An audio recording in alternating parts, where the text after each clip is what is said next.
వారు వచ్చి కీర్తన మాడుతూ దేవుని ఉన్నతమైన నామాన్ని గణపరచవలసిందిగా వారితో కూడా మనం కలిసి సృష్టికర్త అయినటువంటి దేవుని నామాన్ని స్మరిద్దాం.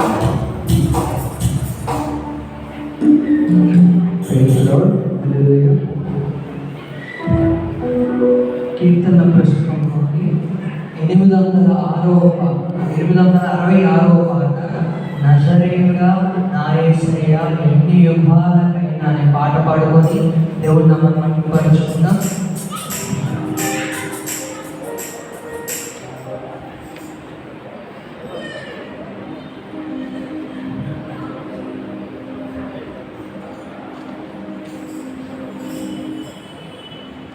Praise the Lord. Hallelujah.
నీకే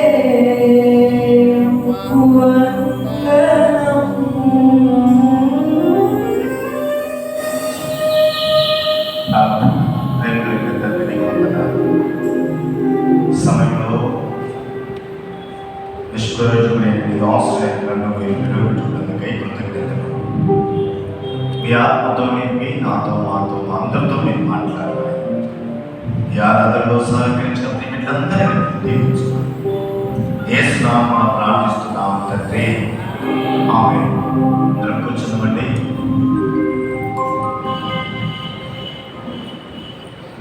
క్రీస్తునందు ప్రియమైన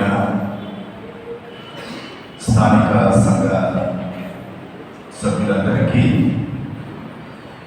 మొట్టమొదటిగా ప్రభువును రక్షకుడైన యేసుక్రీస్తు జీవం కలిగినటువంటి నామంలో మీ అందరికీ శుభములు, వందనాలు తెలియపరుస్తున్నాను. దేవుని మహాకృపను బట్టి మరొక పర్యాయం ఆయన పరిశుద్ధ సన్నిధానంలో ఈ రీతిగా ప్రభుని స్తుతించి గణపరిచి మహిమపరచడానికి దేవాది దేవుడు మనకిచ్చిన ఈ శ్రేష్టమైన సదవకాశాన్ని మనందరి పక్షాన త్రియక దేవునికి కృతజ్ఞతలు, స్తుతులు, స్తోత్రములు చెల్లిస్తూ ఉన్నా. ఆ రీతిగానే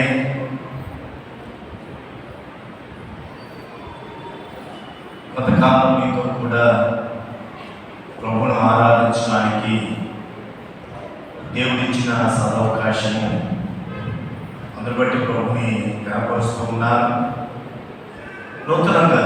నూతనంగా ఈ కార్యవర్గానికి కూడా, నూతనంగా ఏర్పాటు చేసిన కార్యవర్గానికి కూడా ప్రభు పేరిట శుభములు. వారి యొక్క ముందున్నటువంటి ప్రయాణంలో దేవుడు వారికి తోడుగా ఉండి నడిపించుగాక. అలాగే ఇంతకుముందు కార్యవర్గం వారికి కూడా ప్రత్యేకమైనటువంటి వందనాలు తెలియపరుస్తున్నాను. క్రీస్తునందు ప్రియమైనటువంటి ప్రియ సహోదరి సహోదరులారా, చదవబడినటువంటి లేఖన భాగం పరిశుద్ధ గ్రంథముల నుండి ఆదికాండము 12వ అధ్యాయము 1-5 వచనాలు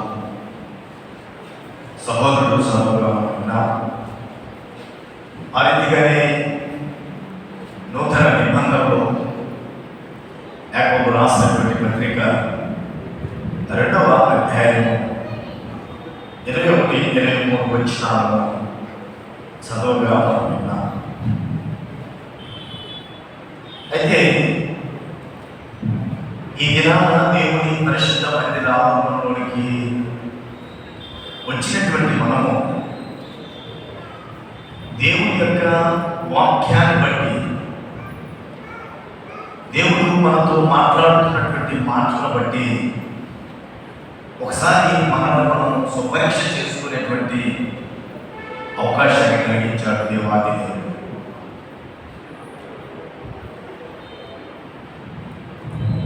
దేవుడు కొందరిని ఇలా పిలిచాడు, తన ప్రియ బిడ్డలను ఈ విధంగా పిలిచాడు.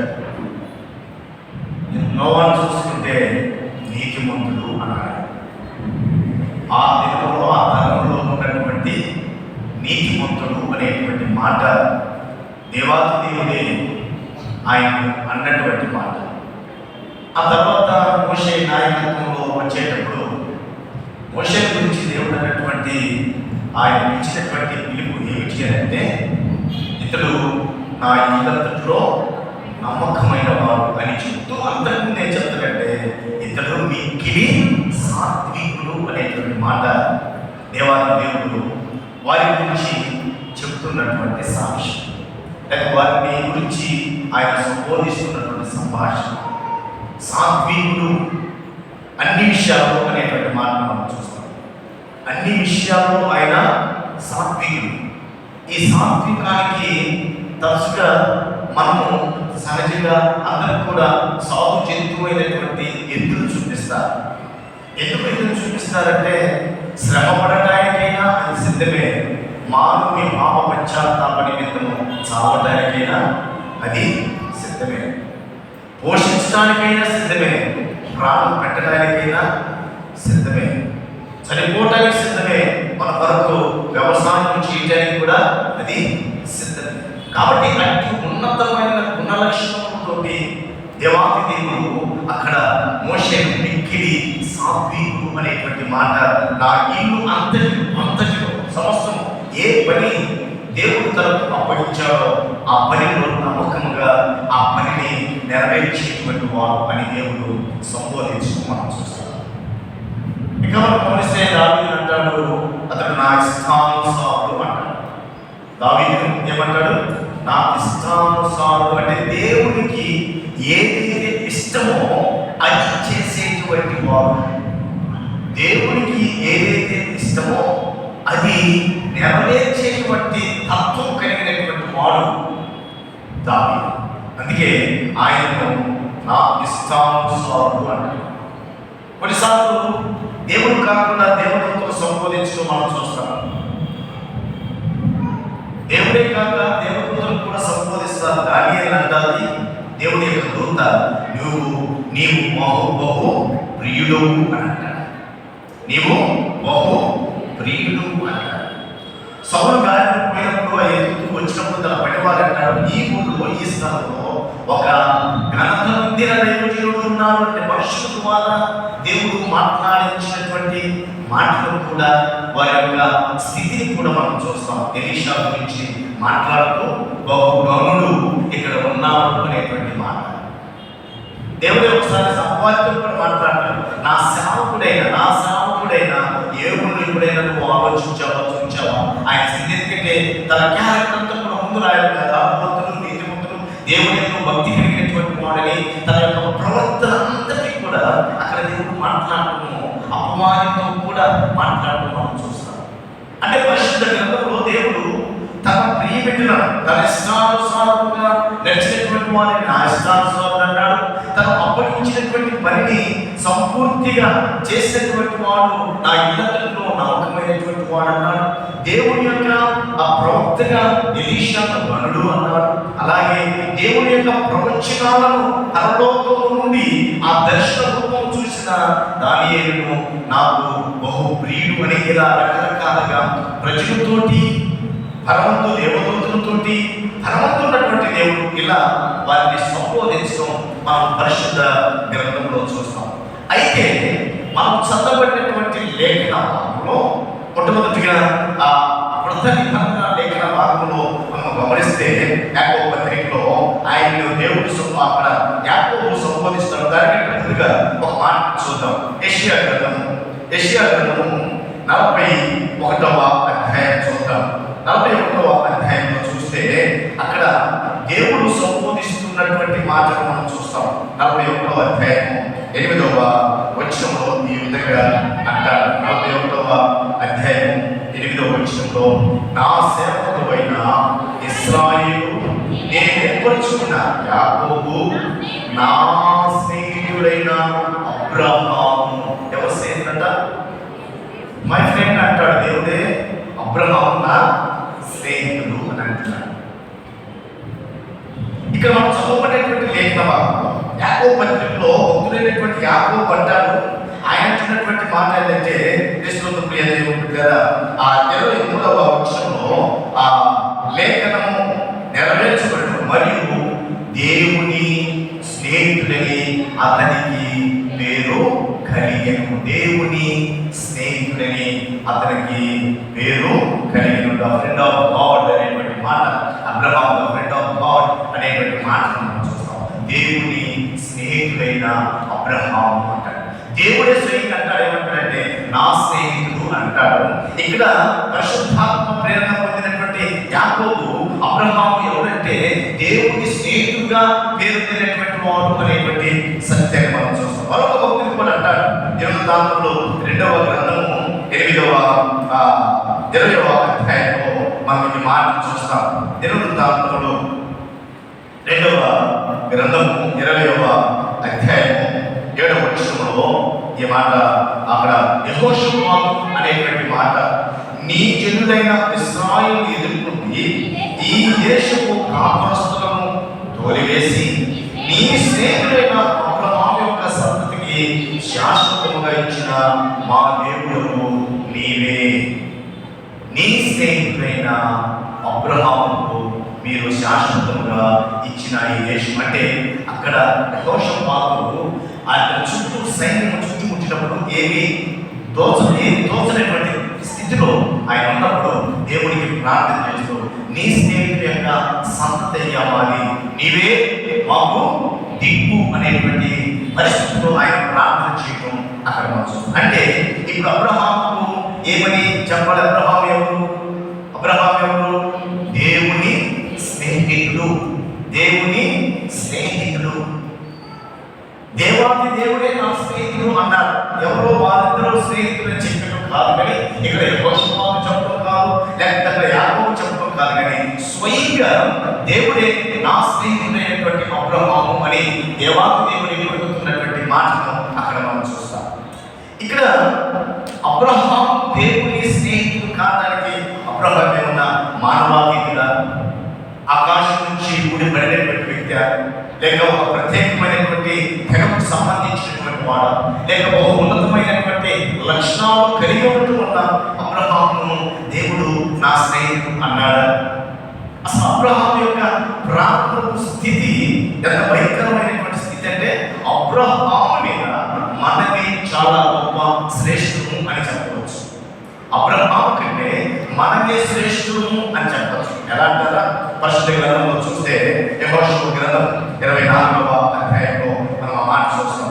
యెహోషువ గ్రంథము 24వ అధ్యాయం ఒకసారి మనం గమనిస్తే క్రీస్తును ప్రియ దేవుని బిడ్డలారా 2వ వచనంలో మనం చూస్తాం. 2వ వచనంలో యెహోషువ జనులందరితో ఇట్లనే ఇశ్రాయేలు దేవుడైన యెహోవా చెప్పినది కదా, ఆది కాలం నుండి మీ పితరులు అనగా అబ్రహామును నాహోరును తండ్రి కుటుంబీకులు నది యూఫ్రటీసు అద్దన నివసించిరి, ఇతర దేవతలను పూజించిరి. అంటే అబ్రహాం ప్రారంభం ఎలాంటిదంటే విగ్రహారాధకుడు.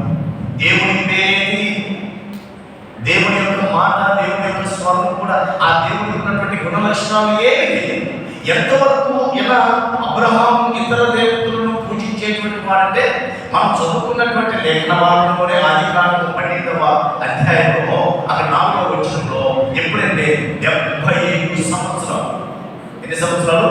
75 సంవత్సరాల ఈ వయసు గల సమయంలో దేవుని యొక్క పిలుపు, దేవుని యొక్క ప్రత్యక్షత ఎవరు కలిగిందంటే అబ్రహాం కలిగింది. అంటే ఈ 75 ఇయర్స్ కూడా అతడు విగ్రహానికుడిగా ఇతర దేవతలను అనుసరించి ఆరాధించినటువంటి వ్యక్తిగా మనకు అబ్రహాం కనబడుతున్నాడు. ఈ దినము మనము ప్రశ్నించుకొని మనము సమాధానం చెప్పుకునేటువంటి ఒక ఉన్నతమైనటువంటి సందేశాన్ని దేవుడు పరిశుద్ధాత్మ దేవుడిగా మనకి ఇవ్వబోతున్నటువంటి సందేశం ఏంటంటే 75 సంవత్సరాలు దేవుడు పేరే దేవుడే తెలియనటువంటి ఒక వ్యక్తి దేవుడికి స్నేహితుడైతే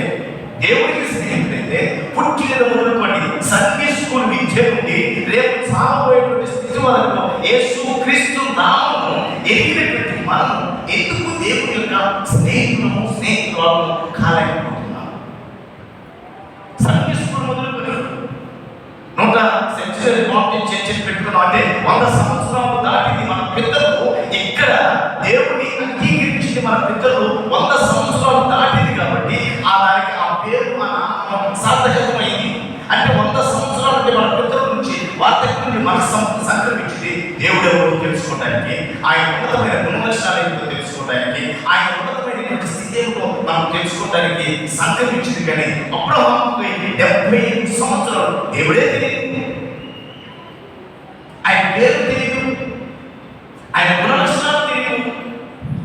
కానీ అబ్రహాము దేవుని యొక్క స్నేహితుడైతే పుట్టినది మొదలుకొని ప్రభువు యొక్క నామాన్ని, ఆయన ఉన్నతమైనటువంటి లక్షణాలను ఎరిగినటువంటి మనము ఎందుకు దేవుని యొక్క స్నేహితులను కాలేకపోతున్నాం? ఆయన ద్వారా ఎందుకు అబ్రహామును పిలిచాడు నా స్నేహితుడు అని, తన కుమారుడు ఆయన అబ్రహామును పిలిచాడు నా స్నేహితుడు అని, దావీదును పిలిచాడు నా ఇష్టానుసారుడు అని, మోషేని పిలిచాడు నా ఇల్లందులో నమ్మకమైన వాడు సాత్వికుడని, బహుప్రియుడని పిలిచాడు, ఇలా ఘనుడని పిలిచాడు. తాను ప్రేమించినటువంటి బిడ్డలకు ఏదో ఒక గొప్ప బిరుదునిచ్చి దేవుడు దేవదూతల ద్వారానో మనుషుల ద్వారానో లేదా స్వయంగా ఆయనే ఒక ఉన్నతమైనటువంటి బిరుదు తన బిడ్డలకు ఇచ్చినప్పుడు ఆయన బిడ్డలుగా బ్రతుకుతూ ఉన్నటువంటి మనకు ఏ బిరుదు ఉంది?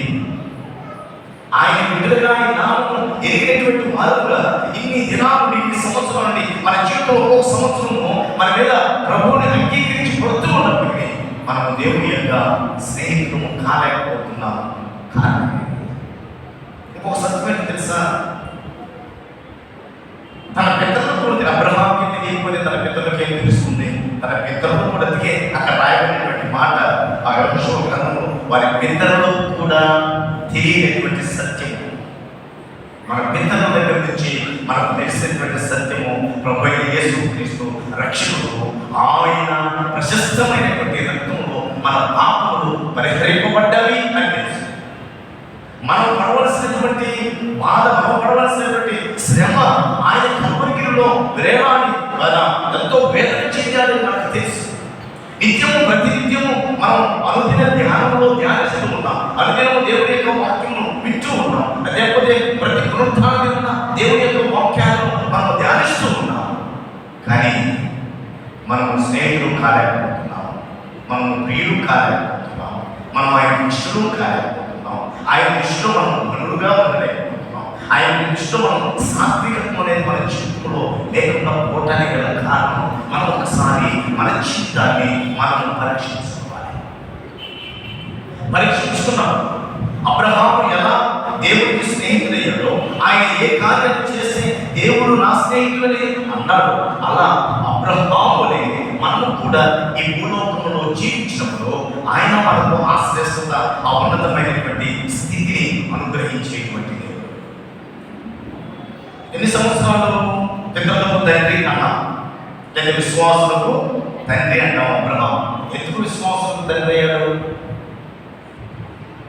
చూడండి, ఎన్ని సంవత్సరాలు ఆయన దేవుని యొక్క విశ్వాసంతో ఆయన పెరిగాడో మనం చూస్తే క్రీస్తు ప్రియ దేవుని బిడ్డ 25వ అధ్యాయం, ఆదికాండము 25వ అధ్యాయం తీయండి. అక్కడ ఆయన ఎన్ని సంవత్సరాలు ఉన్నాడంటే 7వ వచనంలో అబ్రహాము బ్రతికిన సంవత్సరములు 175.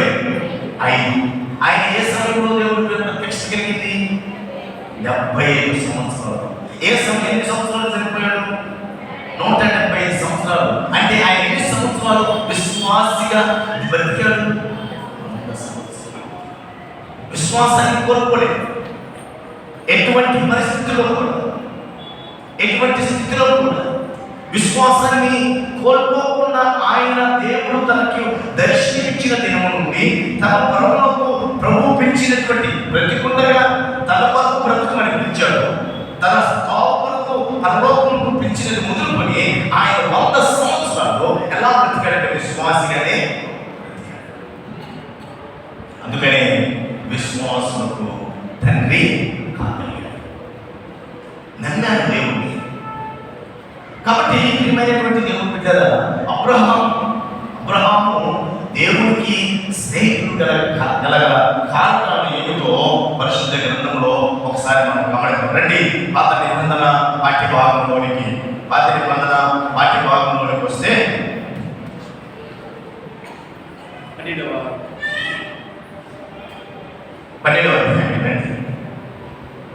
12వ అధ్యాయం ఆదికాండం 12వ అధ్యాయంలో మొట్టమొదటిగా 12వ అధ్యాయం మొదటి వచ్చినప్పుడు ఆయన చెబుతున్నటువంటి మాట ఏంటంటే, యెహోవా నీవు లేచి నీ దేశము నుండి అబ్రహాము దేవుని యొక్క స్నేహితులు అవడానికి గల ప్రథమ కారణం నీ దేశము నుండి. ఇక్కడ అబ్రహాం పిలుపుకి మరొక పిలుపుని చూద్దామా? అబ్రహాం పిలిచాడు, పిలిచి ఏం చెప్తున్నాడంటే, నేను నీకు దేశములకు వెళ్ళుము.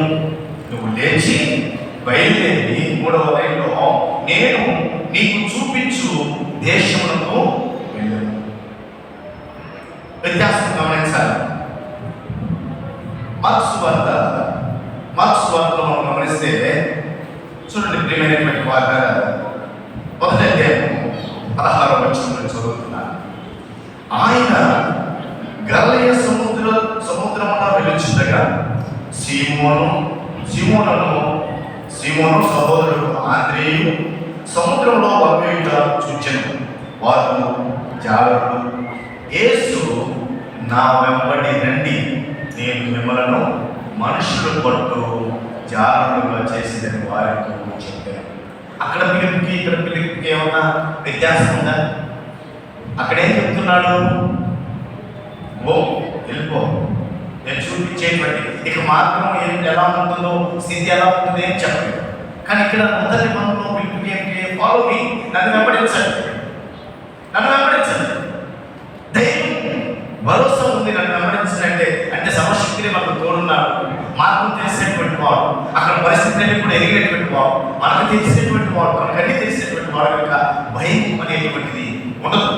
కానీ ఇక్కడ అబ్రహాము అయితే నువ్వు వెళ్ళు, నేను చూపించేటువంటి దేశాన్ని నువ్వు వెళ్ళటమే, నేను వస్తానా రానా అనేటువంటిది అక్కడ స్పష్టంగా మనకు కనపడదు. కానీ అబ్రహాము పిలుపులో, క్రీస్తు శిష్యుల యొక్క పిలుపులో చాలా వ్యత్యాసం మనకు కనపడుతుంది. నేనున్నాను, నా అడుగులో అడుగు వేసుకుంటున్నా అని ఇక్కడ శిష్యులను పిలిచాడు. అక్కడైతే అబ్రహాము నువ్వు వెళ్ళు. అబ్రహామా దేని గురించి? దేశమును గురించి. ఉదాహరణ ఆ రెండింటిలో ఉన్నటువంటి వ్యత్యాసం ఏంటంటే, నేను కొత్తగా మీ మధ్య దేవుని యొక్క పని చేయడానికి ఈ ఉద్యోగంలో చేరాను. ఉద్యోగం ఇది ఇస్రాయేలు ఉద్యోగం తీసి ఎవరికి ఇచ్చాడు? మరొక అపోస్తల కార్యంలో మరొకరికి దేవుడు ఆ బాధ్యతను అప్పగించాడు. దేవుడు ఈ ప్రాంతంలో ఈ దేవుని యొక్క ఉద్యోగం చేయడానికి నాకు అనుమతించాడు. మన సంఘ పెద్దలు పోయి గృహాలు దర్శించండి అయ్యా అంటే నేను ఎవరికి వెళ్ళాలి? ఏ గృహం తెలిసినప్పుడు అది వారన్నారు. సార్ మాతో రండి అంటే ఆ ధైర్యం వేరు, నేను చూపించగలను. మాకు తెలిసినటువంటి వ్యక్తి మనతో కూడా ఉంటే ఆ ధైర్యం వేరు. ఏమి తెలియక వెళ్ళమంటే ఆ పరిస్థితి వేరు. కాబట్టి ఇక్కడ అబ్రహామును కూడా అలాంటి పరిస్థితి అయినను అబ్రహామును ఏం చేయమంటున్నాడంటే, మొట్టమొదటిగా నీ దేశము నుండి అంటే క్రీస్తునందు ప్రియ దేవుడు బిడ్డలారా, నువ్వు సొంతగా పుట్టి పెరిగినటువంటి ప్రాంతం నుండి అంటే లోకంలో నుండి నువ్వు బయటకు రా. దేశంలో అర్బన్ ఏరియాలో అన్ని అవకాశాలు, అన్ని సదుపాయాలు చాలా మాకు సులభతరంగా ఉంటాయి. మనం బ్రతుకుతుంది ఇప్పుడు ఈ పరిచయం జరుగుతుంది, అర్బన్ ఏరియాలో జరుగుతుంది, పట్టణ ప్రాంతంలో జరుగుతుంది. ప్రతి కూడా మనకు అనుకూలంగా ఏది ఎప్పుడు కావాలో అప్పుడు మనం తీసుకోవడానికి మనకు అనుకూలం ఉంది. కానీ ఇతరులు తర్వాత మనం చూస్తే ఇక ప్రయాణం అంతా కూడా ఎలాంటి ప్రయాణం, ఏది కూడా అనుకూలత కానిటువంటి ప్రయాణం, ఏది కూడా అవసరం ఉంది దొరికేటువంటి పరిస్థితి లేనటువంటి ప్రయాణం. మీరు ఆయన నీ దేశమును విడిసంటే అక్కడ మనం గమనించాల్సినటువంటి మాట ఏంటంటే, నువ్వు సొంత స్థలాన్ని విడిచి వెళ్ళము. ఎక్కడికి వెళ్ళాలి? నేను చెప్పు దేశములకు వెళ్ళము, లేకపోతే నేను చూపించు ప్రాంతములకు వెళ్ళు అనేటువంటి మాట అక్కడ మనం చూస్తాం. కాబట్టి లోకము విడవాలి అని చెప్పడానికి గల కారణం ఏంటంటే, అబ్రహాము దేవునికి స్నేహితులు అవ్వటానికి ఆయనలో ఉన్న మొట్టమొదటి లక్ష్యం ఏంటంటే, లోకమును తన సొంత ప్రదేశాన్ని లోకాన్ని విడిచి బయటకు వచ్చాడు. లోకంలో ఏమున్నాయి? శరీరాశ, నేత్రాశ, జీవపుడం. ఆ శరీరాశ, నేత్రాశ, జీవపుడంలోనే అన్ని కూడా మిళితమై ఉన్నాయి. లోకంలో ఏముందంటే మొట్టమొదటిగా ఆశ ఉంది. ఆదాము ఆశపడ్డారు కదా, దేవునిలాగా అవ్వాలి. ఆశ ఉండొచ్చు కానీ అతి ఆశ, మితాశ అనేది మానవుల యొక్క జీవితంలో ఉండకూడదు. ఇక్కడ ఆదాము పాపంలో పడిపోవడానికి గల, ఆదాము అవగాహన పాపంలో పడిపోవడానికి గల కారణం ఆశ ఉంది. రెండవది ఏముందంటే లోకంలో కోపం. ఇద్దరు కుమారుడు పుట్టాడు, కయ్యూని, హేబేలు. కోపం కోపం వల్లనే హత్యగా తీసుకుంటుంది. మొట్టమొదటి హత్య ఎందుకు జరిగిందంటే కోపం వల్లనే. కోపం వల్లనే మొట్టమొదటి హత్య భూమి మీద జరిగింది. ఈ కోపం ఏం చేస్తుందంటే రకరకాలైనటువంటి కార్యకలాపాలను ఈ భూలోకంలో చేయడానికి అది తోడ్పాటు అందిస్తూ ఉంది. ఆ కోపం వల్లే అత్యాచారాలు, అన్యాయాలు, అక్రమాలు, రకరకాలైనటువంటి కార్యకలాపాలు ఈ భూలోకంలో జరగడానికి గల కారణం ఏంటంటే కోపం ప్రధానమైంది. మొట్టమొదటి ఆశ అయితే, రెండవది కోపం. అటువంటి లోకంలో నుండి, అటువంటి అన్యాయ పరిస్థితిలో నుండి, అటువంటి దుర్భిక్షమైనటువంటి స్థితిలో నుండి, ఆ స్థలంలో నుండి నువ్వు మొట్టమొదటిగా బయటకు వచ్చే అబ్రహాం లోకమును విడవాలి. లోకమును విడవాలి. లోకమును ఆశిస్తూ ప్రభువులో జీవించాలంటే ఎలాంటి పరిస్థితుల్లో కూడా దేవునికి స్నేహితులు కాలేము. దేవుడి మోషేలాగా ఇల్లంతలో నమ్మకం అని పిలిపించుకోలేము. దావీదులాగా నా ఇష్టానుసారులు అని పిలిపించుకోలేము. గరుడని పిలిపించుకోలేము. లేదా ప్రియుడు అని పిలిపించుకోలేము. మొట్టమొదటిగా అబ్రహాం చేసినటువంటి ఒక శ్రేష్టమైనటువంటి కార్యం ఏంటంటే ఆయన లోకమును విడిచాడు. లోకమును విడిచాడు. ఎందుకంటే లోకము ఎలా అయిపోయిందంటే సాతాను అపవాది యొక్క కబంధ హస్తంలోకి వచ్చింది. ప్రభు అంటాడు ఎప్పుడు కూడా అపవాది లోకంలో బ్రతుకుతున్నటువంటి వారికి ఆశయం చూపిస్తుంది. మన అవసరతలో మనకి ఏదైతే అవసరతగా ఉందో ఆ సమయంలో ఆ అవసరతను ఆయుధంగా మార్చుకుంటుంది అపవాది. సృష్టికర్త అయినటువంటి దేవుడే భూలోకంలోనికి శరీరధారిగా వచ్చి ఆయన మన కొరకు ఒక యాగానికి సిద్ధపడుతున్నటువంటి సమయంలో ఆయన 40 రాత్రుల పగలు ఉపవాసం అవ్వవలసి వచ్చింది.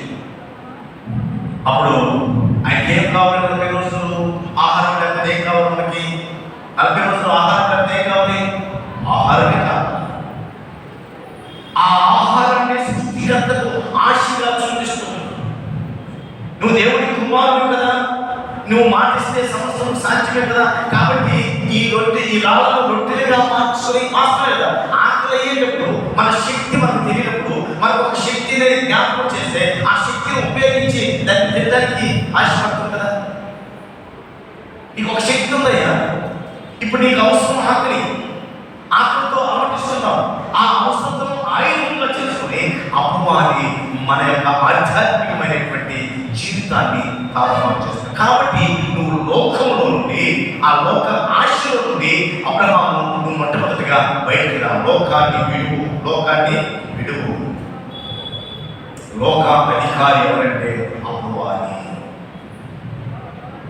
అక్కడ ఏమంటారంటే ఈ లోకం మీద నువ్వు ప్రయాసపడుతుంది ఈ లోకాన్ని రక్షణలోకి తీసుకురావడానికే కదా ప్రభువా. నువ్వు దేవుని కుమారుడుగా ఈ భూలోకానికి రావడానికి కారణం ఏంటంటే నువ్వు ఈ ప్రజలందరూ రక్షణలోకి తీసుకురావాలి కదా. కాబట్టి ఇదంతా నా స్వాధీనంలో నేను నీకు ఇస్తాను, నువ్వు నాకు నమస్కారం చేస్తే. లోక అధికారి ఎందుకంటే ఇప్పుడు లోకంలోకి పాపం వచ్చినప్పుడు ఆ లోకము అపవాది చేతిలోనికి సృష్టికర్త దేవుడే సృష్టికర్తను కూడా తన యొక్క వాక్కు ద్వారా సృష్టించినటువంటి దేవుని హస్తంలో నుండి అది ఎవరి హస్తంలోకి వెళ్ళిపోయిందంటే అపవాది అనేటువంటి ఆయన కబంధ హస్తంలోకి వెళ్ళింది. కాబట్టి లోక ఆశ నుండి ఎవరైతే దేవుని యొక్క పిలుపుకు లోబడి బయటకు వస్తామో వారు దేవుని స్నేహితులు అని పిలువబడటానికి మొట్టమొదటి అర్హత. అక్కడ 12వ అధ్యాయంలో 12వ బాగా మనం చూస్తే ఆ 12వ అధ్యాయంలో ఆయన అంటున్నటువంటి మాట చూడండి. నీ దేశం అంటే లోకమును విడిచి నువ్వు బయటికి రాక నీ బంధువుల యుద్ధ నుండి ఏమండి బాగానే ఉంది. లోకాన్ని విడిచిపెడుతున్నాం, లోకంలో ఉన్న శరీరాశ నేత్రాశ జీవితం విడిచిపెట్టడానికి బాగానే ఉంది. కానీ బంధువులు విడిచడం అనేది చాలా బాధ్యతతో కూడినటువంటి కొన్ని పనులు ఉంటాయండి. ఆ బాధ్యతతో కూడినటువంటి ఆ పనులను విస్మరించి బంధువులను అయిపోయినటువంటి వారిని ఎలా విడవగలము అనేటువంటి సందేహం మనకు కలగవచ్చు. అందుకే పరిశుద్ధ లేఖనము దానికి ఏం చెప్తూ ఉందంటే రోమిలికి రాసినటువంటి పత్రిక 12వ అధ్యాయము చూడండి. 12వ అధ్యాయం 2వ వచనాన్ని మనం గమనిస్తే మీరు ఈ లోక మర్యాద అంటే ఏముందమ్మా? లోకము యొక్క అడుగుజాడల వైపు అంటే ఏముంటే లోకము అంటే బంధువులు అంటే ఏంటంటే క్రీస్తుతో ప్రియమైనటువంటి దేవుని బిడ్డల లోకాశ నుంచి బయటకు వచ్చినటువంటి మనము లోక మర్యాదలను అనుసరించక నువ్వు ఎందుకు నీ దేశాన్ని విడవాలంటే, నువ్వు ఎందుకు నీ బంధువులు విడవాలంటే, బంధువుల్లో ఏముంటుందంటే ఆచార కర్మకాండలు ఉంటాయి. నువ్వు ఇక్కడే ఉంటే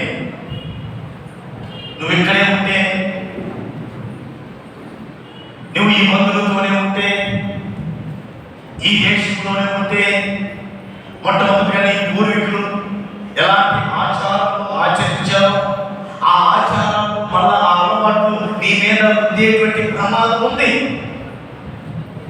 అన్ని పేదలు అంటాడు కదా, మొదటి అధ్యాయం పేదలు రాసిన మొదటి పత్రిక మొదటి అధ్యాయంలో ఆయన అంటారు, ఏమనంటారంటే క్రీస్తునందు ప్రియమైనటువంటి వాళ్ళ 18వ వచనం మీద ఏ విధంగా అంటారు, పితృపాలమైన మీ వ్యర్థమైన ప్రవర్తన విడిచిపెట్టి.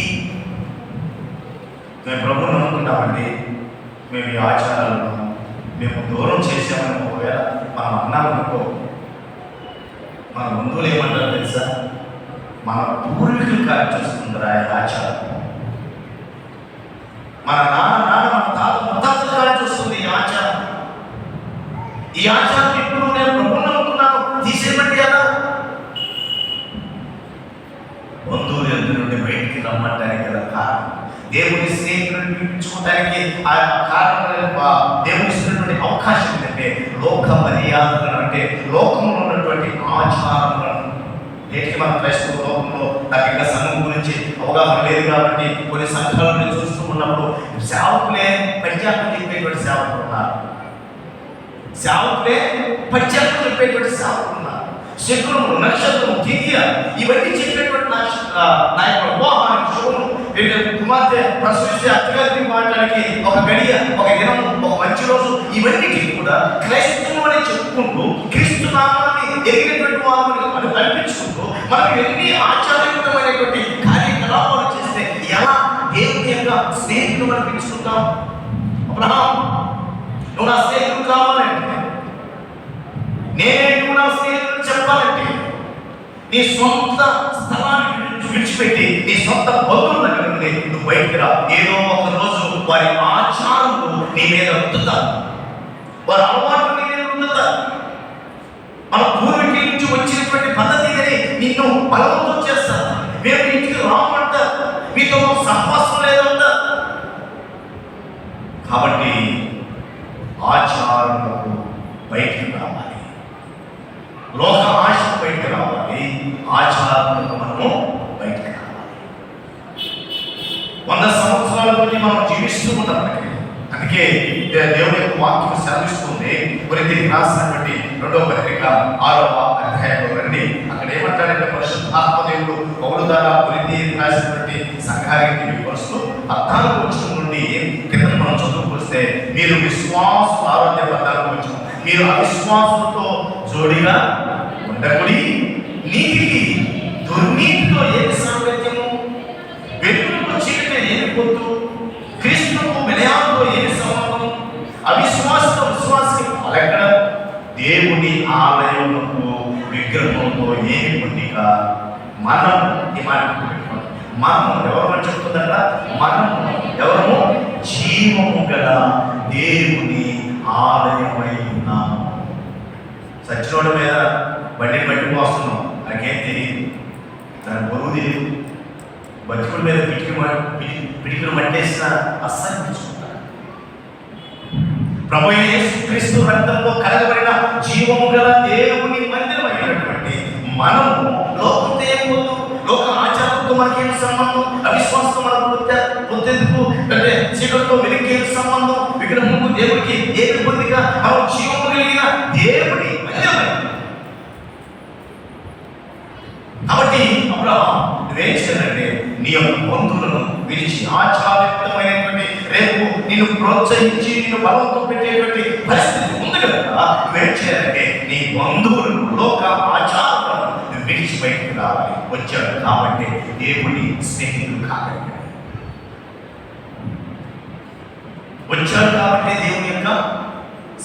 కాలేదు. అదే మనం చూస్తే ఆ 18వ వచనంలో కావున మీరు వారి మధ్య నుండి కనబడదా 1, 2, 3, 4, 5వ లైన్లో 18వ వచనంలో 6వ అధ్యాయం కొరింథీయులకు రాసినటువంటి 2వ పత్రిక 6వ అధ్యాయము 18వ వచనంలో 6వ లైన్లో కావున మీరు వారి మధ్య నుండి బయలు వెళ్ళి ప్రత్యేకంగా ఉండుడి. దేవుని ద్వారా నా ఇష్టడు అనిపించుకోవాలన్నా, దేవుని ద్వారా నా ప్రియుడు అనిపించుకోవాలన్నా, దేవుని ద్వారా నా స్నేహితుడు అనిపించుకోవాలన్నా, దేవుని ద్వారా కరుడు అనిపించుకోవాలన్నా, నా సేవకుడు అనిపించుకోవాలన్నా, దేవుని ద్వారా మెప్పు కావాలంటే మనము ఆ పైన ఉన్నటువంటి వారికి ఎలా ఉంటారు? కావున వారి మధ్య నుండి బయటకు వచ్చి ఎలా ఉండాలంటే ప్రత్యేకముగా ఉండాలి. అప్పుడు మాత్రమే దేవుని ద్వారా ఒక ప్రత్యేకమైనటువంటి పేరును మనకు అక్కడే ఉంది. వాళ్ళతోనే అన్ని చేస్తూ అన్ని కార్యకలాపాలు వాళ్ళతో కలిసి మనం జరిగిస్తూ ఉన్నప్పుడు మనం ప్రత్యేకమైనటువంటి వారు అవుతాం. కాబట్టి దేవుని ద్వారా ఒక ఉన్నతమైనటువంటి పిలుపును మనం పొందుకోలేకపోతాం, ఒక ఉన్నతమైనటువంటి స్థితి మనం పొందుకోలేకపోతాం. అబ్రహాము దేవుని నా స్నేహితుడైన అబ్రహాముని దేవుడు అంటారు కదా, కారణం ఆయన లోకాన్ని విడిచాడు. మొట్టమొదటి ఆయన ఏమి విడిచాడంటే లోక ఆచారములను 12 అది కాదు 12 అలా రండి. అక్కడ ఏమంటున్నాడంటే 100 తర్వాత నీ తండ్రి ఇంటి నుండి, ఎక్కడి నుంచి? నీ తండ్రి ఇంటి నుండి బయలుదేరి రక్త సంబంధికుల నుండి. బంధువులే కాదయ్యా. ఇక తర్వాత అబ్రహాము ఆ మాట చెప్పినప్పుడు అబ్రహాము తన తండ్రి నుంచి వెళ్ళి రమ్మన్నప్పుడు తన తండ్రిని కూడా కూడా ఎక్కబెట్టుకుని వస్తారు. అప్పుడు దాకా మళ్ళా దేవుడు అబ్రహాముకి దర్శనం కానీ ఆశీర్వాదం కానీ జరగదు. మళ్ళా తెరకు మరణించిన తర్వాతే అబ్రహాముకు ఆశీర్వాదం. తర్వాత మనం ధ్యానించాము. అయితే ఇక్కడ ఏం చేయాలనిపిస్తుందో, నీ తండ్రి ఇంటి నుండి అంటే నీ రక్త సంబంధుల నుండి. ఈ మాట మనకేమి అనిపిస్తుందంటే లేవిక 19వ అధ్యాయం, లేవిక 19వ అధ్యాయం 19వ అధ్యాయంలో 15వ వచనంలో నువ్వు తీర్పు తీర్చినప్పుడు న్యాయంగానే తీర్పు తీర్చాలి. అంటే ఆ మాట నీ తండ్రి నుండి నీ రక్త సంబంధికుల నుండి నువ్వు బయటికి రమ్మంటానికి గల కారణం ఏంటంటే నువ్వు అక్కడే ఉంటే నీ తండ్రి అంటే ఉంటే ఏం జరుగుతుందంటే నీలో స్వార్థం.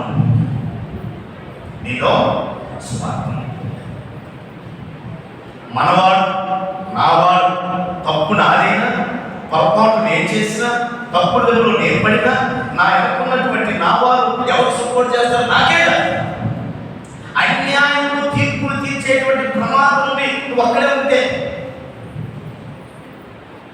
అన్యాయాన్ని సపోర్ట్ చేసేటువంటి పరిస్థితి ఉంది. స్వార్థం నీలోకి వస్తుంది. స్వార్థమే సమస్త కీడులకు మూలం. ప్రతి కీడుకు స్వార్థమే. కాబట్టి నువ్వు నీతియుక్తమైనటువంటి పనులు చేయాలి అంటే అబ్రహాం నీలో స్వార్థం ఉండకూడదు. ఏదో ఒక రోజు నీ సహోదరునికో, నీ ఇంటి వారికో, లేదా నీ తల్లిదండ్రులకు, నీ బంధువులకో ఏదో ఒక సంభాషణ జరిగినప్పుడు నువ్వు తప్పనిసరిగా అన్యాయమైన నీ కుటుంబానికి సపోర్ట్ చేయాల్సిందే. నా నా నా నా నా అనే స్వార్థం. ఈ మాట బట్టి ఒక మాట నేను జ్ఞాపకం చేస్తానండి. ఇందాక గుర్తొచ్చింది, మనకు జ్ఞాపకం వచ్చింది. సంఘంలో ప్రార్థన చేసేటప్పుడు ఇది సమూహ ప్రార్థన. ప్రార్థన చేస్తున్నాను అని చెప్పాను. ప్రార్థన చేస్తున్నాము. అందుకే చూడండి, ప్రకటన 7వ అధ్యాయం 10వ వచనంలో సింహాసనాసీనుడైన మా దేవునికి అంటే మా దేవునికి గొర్రె పిల్లకును మా మా మా రక్షణకై స్తోత్రమని మహాశబ్దంతో ఎలుగెత్తి చెప్పి. సమూహంలో ఎప్పుడు కూడా ఆ సింగర్ అంటే ఏకవచనాన్ని వాడకూడదు, బహువచనాన్ని మాత్రమే.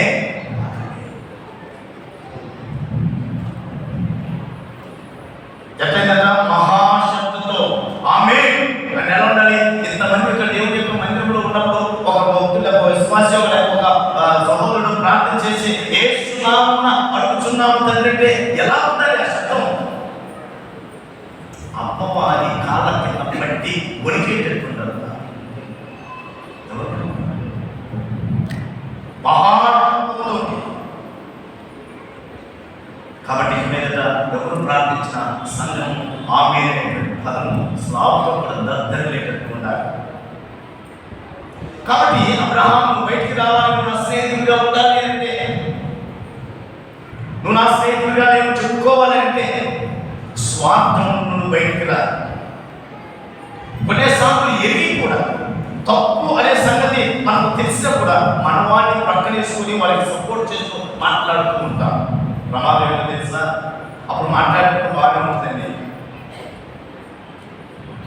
మా ఊరిని రక్షించాం, వారి చేతిలో పడకుండా, మా ఊరికి తప్పైనా కూడా మా మాటని గీచుకున్నాం, మా మాట చెల్లుబాటు అయింది, మేమే ఉన్నతమైనటువంటి రీతిలో ఆ వారిని చలామణి చేసుకున్నాం.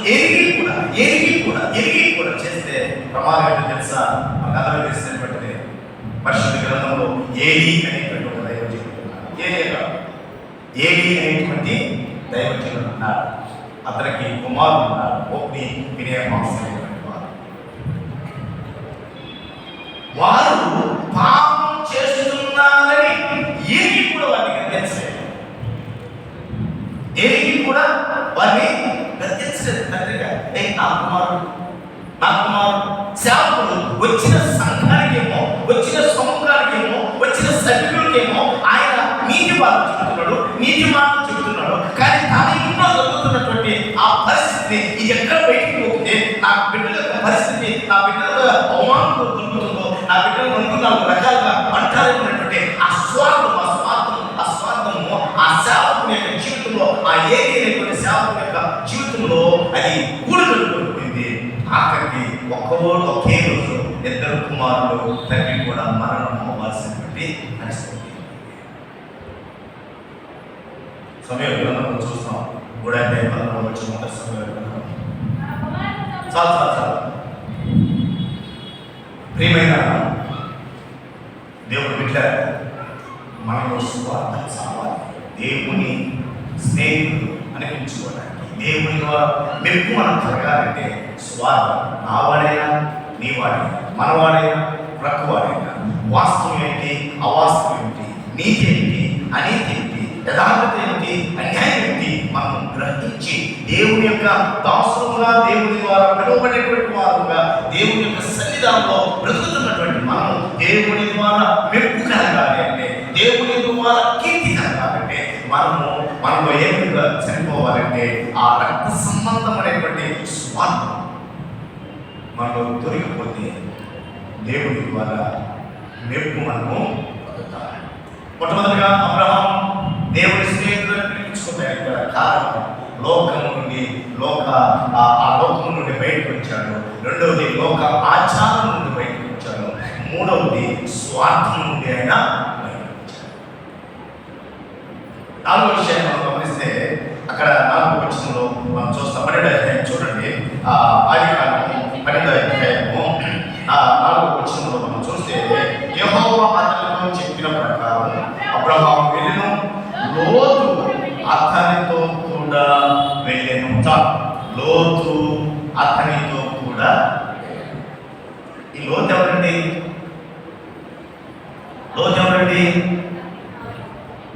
తెర కుమారుడు, మీరు 3 అన్నదమ్ములు. అబ్రహాము నాహోరు చూడండి అక్కడ మనం గమనిస్తే 27వ వచనంలో 11వ వచనంలో మనం గమనిస్తే తెరహు వంశావళి ఇదే. తెరహు అబ్రాహామును నాహోరును హారాను కలిగిన ముగ్గురు కుమారులు. ఈ లోతు అనేటువంటి వ్యక్తి హారాను ఆ వసక్రమంలో రాశారు కాబట్టి పెద్దవాడు అబ్రహాము అనుకుందాం, రెండవ నాహోరు అనుకుందాం, మూడవడు హారాను అనుకుందాం. అంటే మూడవ వాడి కుమారుడు హారాను కుమారుడు ఇక్కడ లోతు. తన తండ్రి చనిపోయాడు అనేటువంటి వాస్తవం మనకు అక్కడ కనబడుతుంది. 28వ వచనంలో హారాను తాను పుట్టిన దేశములందరి కల్దీల ఊరు పట్టణంలో తన తండ్రి అయిన తెరవు కంటే ముందుగా మృతి పొందాను. ముందుగా తన తండ్రి అయినటువంటి తెరకు ముందుగా ఈ మూడవ కుమారుడైనటువంటి ఈ హారాను చనిపోయాడు. ఆ హారాను కుమారుడే లోతు. అది తండ్రి చనిపోయాడు, తల్లి ఏమైంది? తండ్రి చనిపోయాడు, తల్లి ఏమైంది తెలియదు. పరిశుద్ధాత్మ దేవుడు ఎందుకు ప్రయాణించలేదు మనకు తెలియదు. చనిపోయిందో లేకపోతే ఆ దినాల్లో ఒక ఆచారం ఉంది. అభిమేలకు ఆ దినాల్లో ఒక ఆచారం ఉంది. ఆ ఆచారం ఏమిటంటే భర్త చనిపోయిన తర్వాత మరొకరితో వివాహం చేసుకొని వారితో వెళ్ళిపోయేటువంటి ఆచారం.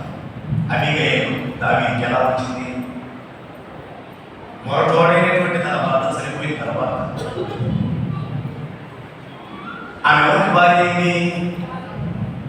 దావీదు భార్య. వారి పిల్లల గురించి అక్కడ ప్రస్తావన పడింది. అలా ఇవి ఏమైందో మనకు తెలియదు. ఆ దినాల్లో అటువంటి ఆచారం ఉంది కనుక ఒకవేళ కుమారుని వదిలేసి ఎవరితో వివాహం చేసుకుని వెళ్ళిపోయిందో లేకపోతే ఆమె మరణించిన మనకు తెలియదు. కానీ అంటే ఇప్పుడు ఎవరు లేనటువంటి వారు అయిపోయాడుతున్నాము. తల్లి తండ్రి లేనటువంటి వారు. తర్వాత తెరవకులు సరిపోతారు, నాటకులు సరిపోతారు. ఎవరు కూడా లేరు, ఒంటరి వాడయ్యారు. ఎవరున్నారు ఇద్దరికి? ఇద్దరు పెదనాన్నలు ఉన్నారు. ఒకరు అబ్రహాము, రెండవరు నాహోరు. తను ఏం పట్టించుకోలేదు, తన పక్కెళ్ళిపోయాడు. అబ్రహాము మాత్రమే లోతు బాధ్యత తీసుకున్నాడు. లోతు యొక్క బాధ్యత. అతనికి కూడా ఆస్తి ఉంది. తన పిల్లలు సంపాదించినటువంటి ఆస్తి కూడా లోతు ఉన్నప్పటికీ మంచి కావలసినటువంటి మంచి చెప్పులు పరామర్శించేటువంటి వ్యక్తులైతే తప్పనిసరిగా ఏదో ఒక తోడైతే కావాలిగా, ఎవరో ఒకరు ఆధారం అయితే కావాలిగా. ఆ తల్లి ప్రేమను మురిపించేటువంటిది, ఈ తల్లి ప్రేమను మురిపించేటువంటి ఎవరో ఆత్మీయులు కావాలిగా.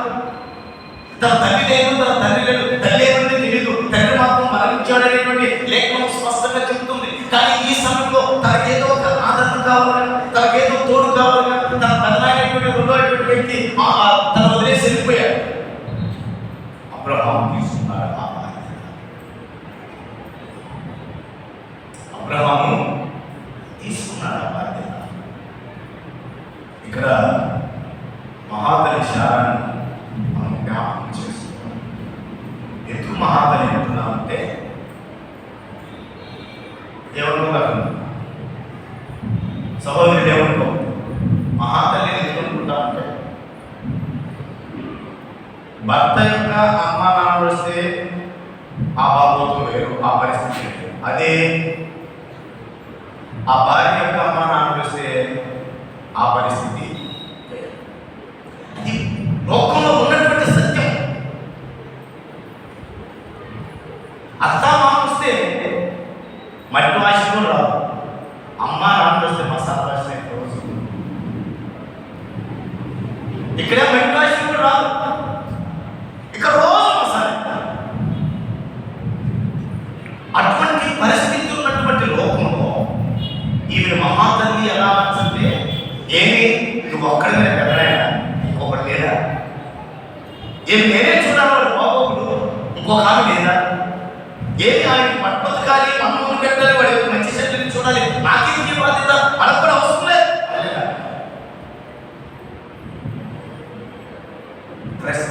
ప్రభు యొక్క స్వరం అసలు ప్రభు అంత మాట్లాడు, అబ్రహాముతో మాట్లాడు. ప్రభు స్వరం వెళ్ళలేదు. నువ్వు ఎన్నో సరే నాకే ఇవ్వలేదు, నాకే సంబంధం లేదు, నేను ఎక్కడికి రాను. ఎంత ఆస్తి, సొంత బంధువులు, స్నేహితులు, కుటుంబ సభ్యులు, ఎంతమంది సంపదలు వదిలేసి ఎక్కడో అరణ్యంలో తీసుకుపోతాడు, నేను రాను అంటే సరే నన్ను తీసుకుని తీసుకుందాం. ఈరోజు నేను ఒక పెళ్లికి పద పెళ్లికి సరిపెట్టుకోవడం ఈ యొక్క బాబు ఎవరు చూస్తారు, నేను చూడను. క్రైస్తవ కుటుంబంలో ఉన్న తల్లిదండ్రులు లేకపోతే క్రైస్తవ కుటుంబంలో ఉన్న భార్య భర్తల్లో ఉండవలసిన వస్తున్న ఇక్కడ ఈ లోకానికి కనపడుతుంది.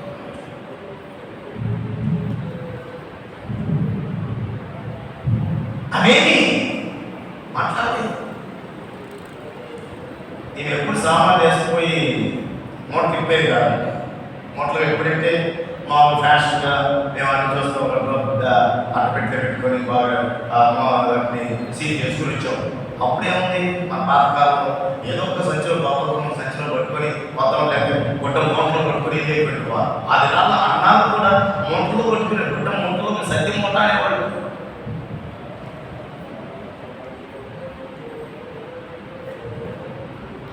ఈ మూట తిప్పేది కాదు ఎప్పుడు. ఎందుకు ఈ వస్తాడు ఏదో సమయంలో ఎవరొకరు కదులు ఆయన బొమ్మన్నాడని చెప్పాలి, మళ్ళా చదువుకోవాలంటే ఎప్పుడు లేట్ అవుతుందని చెప్పేసి ఈ ఆయన కంటే ముందు రెడీ ఉండేది. ప్రభు ఎక్కడ బొమ్మంటాడు, ఇక్కడ కూడా ఎప్పుడు తీయమంటాడు.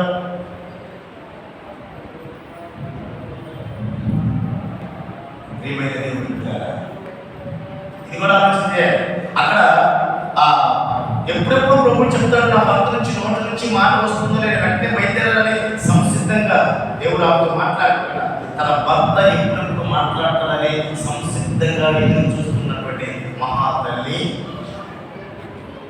ఇంకొకసారి కూడా ఉంది మనకి, అమ్మగారి నుంచి అత్తగారికి పోవాలంటే ఉదయం భర్త చెప్తారంట, భర్త ఊరికి వెళ్తాం సాయంత్రం దాకా వెళ్ళవద్దు. అదే అత్తగారి నుంచి అమ్మగారి ఇంటికి కనిపిస్తే ఈ ప్యాంట్ షర్ట్ కూడా వేసుకోవడం అవన్నీ సింగరించి శాంతలు కదుపుతాడు. కానీ ఈమె అలాంటి భావం. ఈమె ప్రభు పని కొరకు ఎప్పుడు సంసిద్ధతే. భర్త నోటి నుంచి ఎప్పుడు ఆ మాట